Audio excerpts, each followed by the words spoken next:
Olá! Eu sou Letícia Campos, sou fisioterapeuta e hoje eu gravei esse vídeo para conversar com vocês a respeito da Síndrome do Desconforto Respiratório Neonatal. Afinal, como é a fisiopatologia dessa doença tão comum na UTI neonatal? Fica aqui comigo no vídeo para você entender melhor e aproveite para se inscrever aqui no canal, caso você ainda não esteja inscrito.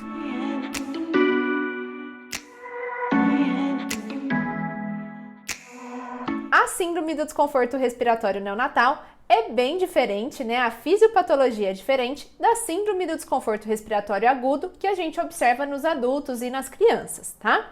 Por que ela é diferente? Porque nos neonatos, a síndrome do desconforto respiratório tem como principal característica ser causada pela deficiência de surfactante. Lembra que o surfactante é responsável por reduzir a tensão superficial nos alvéolos e impedir o seu colabamento durante a expiração. O surfactante é responsável, então, por manter estabilidade alveolar durante o ciclo respiratório. E o que acontece na ausência ou na deficiência desse surfactante? A tendência é que os alvéolos se colabem e aí a gente vai ter alteração de trocas gasosas decorrente a essas múltiplas áreas de atelectasia, tá certo? Então, a síndrome do desconforto respiratório neonatal, ela é causada principalmente por essa deficiência de surfactante e está relacionada então à prematuridade.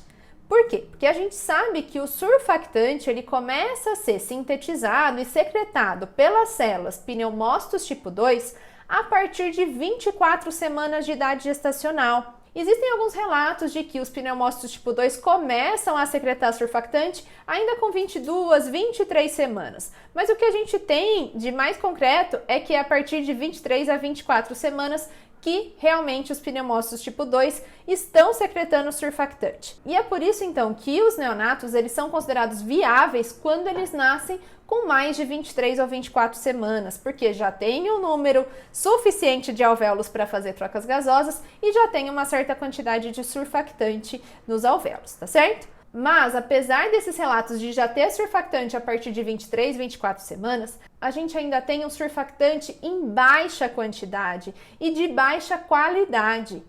Tanto quantidade como qualidade do surfactante vão aumentar ao longo da gestação. E o pico de produção de surfactante, e quando ele está na sua melhor qualidade, só vai acontecer por volta de 34 a 35 semanas de idade gestacional.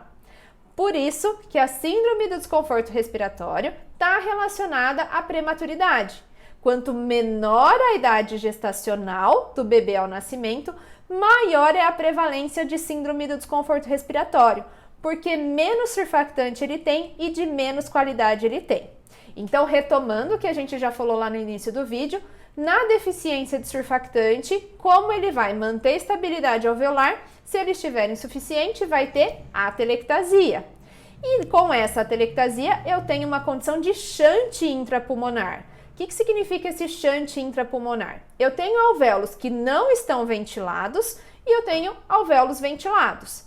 O sangue que passou por esse alvéolo não ventilado, ele não vai fazer troca, enquanto o sangue que passou pelo alvéolo que está ventilado vai fazer troca. Só que esse sangue se mistura para chegar a todas as células do recém-nascido. Por isso que a gente fala que aconteceu o shunt, mistura de sangue oxigenado e sangue pouco oxigenado que passou pelas áreas atelectasiadas, tá certo?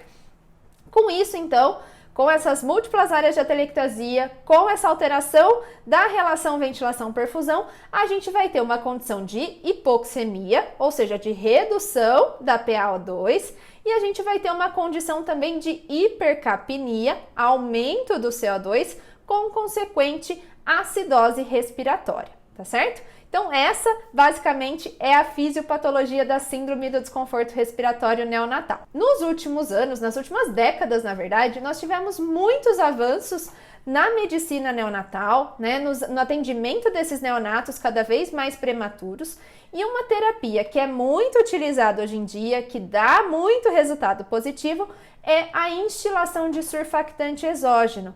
Então, se o principal problema é a deficiência de surfactante, imagina que os médicos vão lá instilar surfactante na via aérea do paciente. Isso pode ser feito com o paciente entubado ou não, por meio das técnicas mais novas que têm surgido, tá? E então esse surfactante exógeno, que pode ser de origem animal ou sintético, preferencialmente deve ser de origem animal, ele vai fazer o papel do surfactante que era para estar sendo produzido pelos pneumócitos tipo 2, mas que ainda está insuficiente, tá certo?